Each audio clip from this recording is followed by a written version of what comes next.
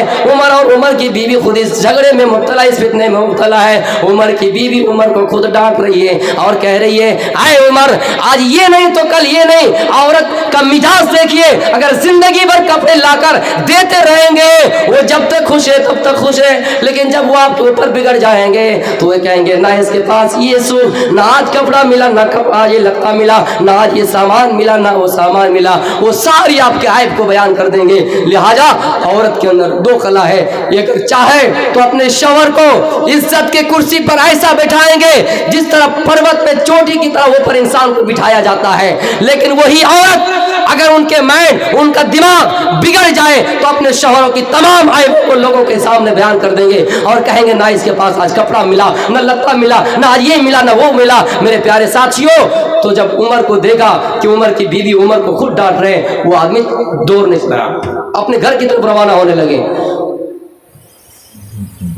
ٹھیک ہے. تو میرے پیارے ساتھیوں, تو میں یہ بتا رہا تھا کہ ایک مرد کو چاہیے کہ وہ اپنی بیوی کا حق ادا کرے, اور وہ اپنے آنکھ کی حق ادا کرے, وہ اپنے جسم کا بھی حق ادا کرے, تب اپنے گھروں میں اصلاح پیدا ہوں گے.